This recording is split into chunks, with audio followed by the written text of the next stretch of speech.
અમદાવાદના વસ્ત્રાલમાં આરોપીના ઘર પર તંત્રનો હથોડો। વસ્ત્રાલ ખાતે અસામાજિક તત્વોના આતંકને લઈને કાર્યવાહી હાથ ધરવામાં આવી। મુખ્ય આરોપી પંકજ ભાવસારના ઘર પર તંત્રનો હથોડો ચાલ્યો। આતંક મચાવનારા મુખ્ય આરોપી પંકજ ભાવસારની મુશ્કેલીઓ વધી છે। પંકજ ભાવસાર મુખ્ય આરોપી હજુ પણ વોન્ટેડ છે। 1.5 મહિના પહેલા નોટિસ આપવામાં આવી હતી તો એમસીએ પંકજ ભાવસારના ઘર પર પહોંચીને કાર્યવાહી કરી છે। તો ડિમોલેશનની કાર્યવાહી તંત્ર દ્વારા કરવામાં આવી છે। ઘર ખાલી ન કરતા હવે એમસી દ્વારા ઘર તોડવાની કામગીરી શરૂ કરવામાં આવી છે।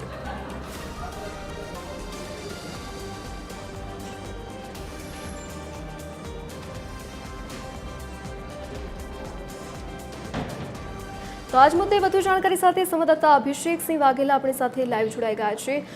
જી અભિષેક, જે વોન્ટેડ આરોપી છે પંકજ, તેને એક નોટિસ ફટકારવામાં આવી હતી, તેને ઘર ખાલી ન કર્યું અને આખરે હવે તેની ઘર તોડવાની કામગીરી કરવામાં આવી રહી છે। શું વિગતો?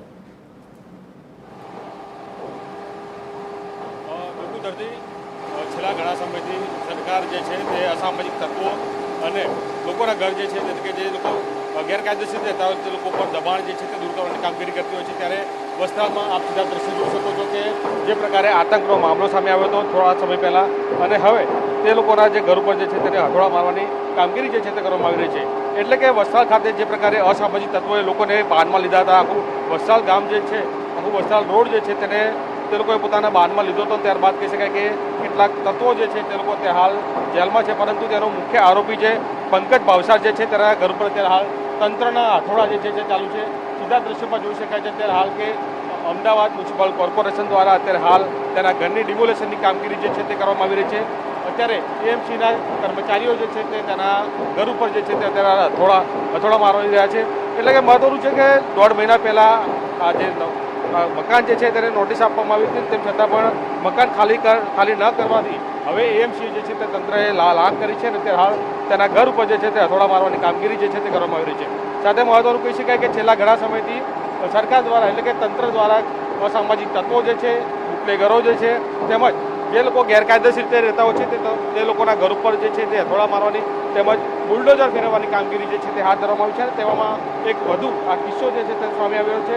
વસ્ત્રાલ ખાતે અસામાજિક તત્વોનો આતંક જે પ્રમાણે ફેલાયો હતો તેનો મુખ્ય આરોપી જે પંકજ ભાવસાર જે છે તે ઘણા સમયથી વોન્ટેડ જે છે તે જાહેર કરવામાં આવ્યું છે અને તેને લઈને અત્યારે હાલ તેના 1.5 મહિના પહેલાં તેના ઘરે નોટિસ આપવામાં આવી હતી, તેમ છતાં પણ મકાન તે લોકો ખાલી નહોતું કર્યું। ત્યારે આજે હવે અમદાવાદ મ્યુનિસિપલ કોર્પોરેશન દ્વારા તેનું ઘર ખાલી કરીને અત્યારે હાલ તેના ઘર ઉપર જે છે તે હથોડા મારવાની કામગીરી જે છે તે કરવામાં આવી રહી છે।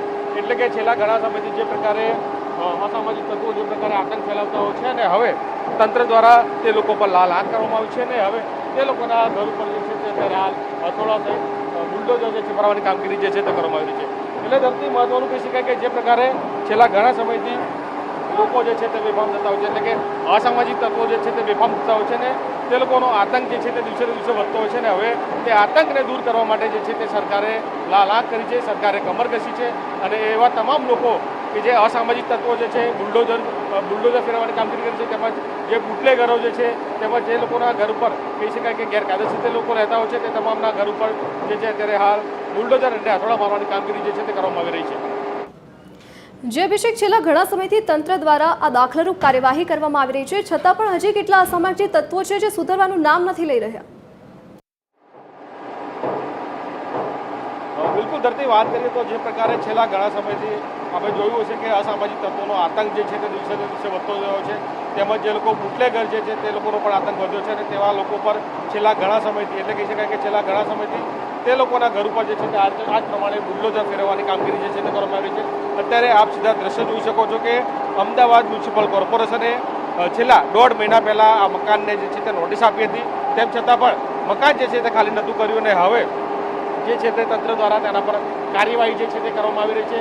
આપ સીધા દ્રશ્યમાં જોઈ શકો છો કે અમદાવાદ મ્યુનિસિપલ કોર્પોરેશનના અત્યારે કર્મચારીઓ જે છે તે લોકો અત્યારે તેના ઘર ઉપર જે છે તે ડિમોલેશનની કામગીરી કરી રહ્યા છે।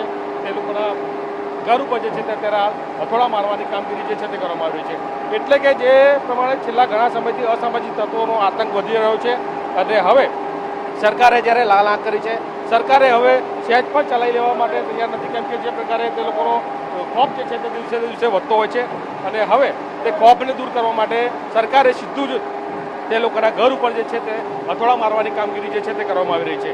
એટલે કે જે પ્રકારે થોડા સમય પહેલા વસ્ત્રાલમાં આપણે જોયું છે કે અસામાજિક તત્વોએ એક આખો મોટો આતંક કર્યો હતો રાત્રિના સમયે. તે લોકોએ જે નિર્દોષ લોકો જે છે તે રસ્તા પરના રાહદારીઓ જે છે તે લોકોને બાદમાં લીધા હતા. તે લોકો ઉપર જે છે તે તલવાર અને લાકડી વડે હુમલો કર્યો હતો. અને હવે કહી શકાય કે જે પ્રકારે તે દહેશત ફેલાવી હતી તેવા જ લોકો જેટલા છે તે તમામ ઉપર જે છે તે સરકાર અત્યારે હાલ તંત્ર લાલાક કરી છે અને તમામ લોકોના જે છે તે ઘર ઉપરના દબાણો જે છે તે દૂર કરવાની કામગીરી જે છે તે લોકોના ઘર ઉપર બુલડોઝર અને હથોડા મારવાની કામગીરી જે છે તે કરવામાં આવી રહી છે. જે અભિષેક વિગત સાથે જોડાવા બદલ આપનો આભાર. તો પંકજ ભાવસાર જે મુખ્ય આરોપી હજુ પણ વોન્ટેડ છે, તેને 1.5 મહિના પહેલા નોટિસ ફટકારવામાં આવી હતી, છતાં પણ ઘર ખાલી ન કરતા હવે એમસી દ્વારા કાર્યવાહી કરવામાં આવી છે. તેના ઘર પર ડિમોલેશનની કામગીરી હાથ ધરાઈ છે.